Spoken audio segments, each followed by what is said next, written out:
Hi hello வணக்கம் மக்களே. உங்களுக்கு வந்து எதாவது ஹெல்த் ப்ராப்ளம் இருந்துச்சுன்னா நீங்கள் வந்து ஹாஸ்பிட்டல் போகாமலே வீட்டில் இருந்தே உங்களுக்கு வந்து என்ன ப்ராப்ளம் அப்படி இருக்குன்னு நம்ம தெரிஞ்சுக்கலாம்.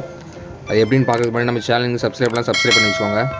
ஃபஸ்ட்டு இந்த டிஸ்பிளே தெரியும் இந்த நம்பர் சேவ் பண்ணி வச்சுக்கோங்க. 8738030604 இந்த நம்பர் சேவ் பண்ணி வச்சுக்கோங்க. நீங்கள் இந்த நம்பர் சேவ் பண்ணதுக்கப்புறம் வாட்ஸ்அப் ஓப்பன் பண்ணிக்கோங்க. வாட்ஸ்அப் ஓப்பன் பண்ணிட்டு அந்த சேட் நீங்கள் ஓப்பன் பண்ணிக்கோங்க. இது வந்து ஜஸ்ட் பாட் தான். இதில் வந்து உங்களுக்கு ஹெல்த் ரிலேட்டடாக என்ன ப்ராப்ளம் இருந்தாலும் நீங்கள் வந்து இதில் கேட்டு தெரிஞ்சுக்கலாம். ஃபார் எக்ஸாம்பிள் பாருங்கள், நான் வந்து ஒரு ஜெலுசல் ஃபோட்டோ அனுப்பியிருந்தேன். அதோட டீட்டெயில் ஃபுல்லாக இங்கே கொடுத்துருப்பாங்க. இது வந்து நீங்கள் தமிழ்லேயே சந்தேகம் கேட்டுக்கலாம். தமிழ்லேயே உங்களுக்கு அனுப்பியிருக்கோம் பாருங்கள். கேஸ்ட்ரிக் ப்ராப்ளம்காக இது குடிக்கலாம் அப்படிங்கிற மாதிரி டீட்டெயில் ஃபுல்லாக கொடுத்துருக்கோம்.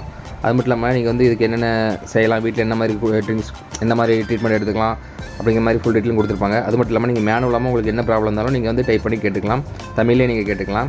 அது மட்டும் இல்லாமல் டாக்டர் கொடுக்குற இந்த ப்ரிஸ்கிரிப்ஷன் பார்த்தீங்களா, இந்த மருந்து சீட்டு, அதோட டீட்டெயில் நீங்கள் கேட்டுக்கலாம். என்னென்ன மருந்து, என்னென்ன எதுக்காக சாப்பிடணும், எதுக்காக அப்படிங்கிற மாதிரி டீட்டெயில் ஃபுல்லாக கேட்டு தெரிஞ்சுக்கலாம். அதுக்கப்புறம் இந்த ஸ்கேன் ரிப்போர்ட்டு இந்த மாதிரி இருக்குது பார்த்துக்கோங்க. அதோட டீட்டெயில் நீங்கள் கேட்டு தெரிஞ்சுக்கலாம். அதோட நீங்கள் ஃபோட்டோ எடுத்து ஜஸ்ட்டு சென்ட் பண்ணால் போதும், அது டீட்டெயில் ஃபுல்லாக அனுப்பிடும்.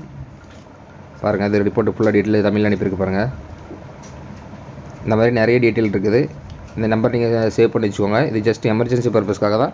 ஃபர்தராக உங்களுக்கு எதாவது ப்ராப்ளம் தான் நீங்கள் வந்து டாக்டர் கன்சல்ட் பண்ணுறது நல்லது. நன்றி, வணக்கம்.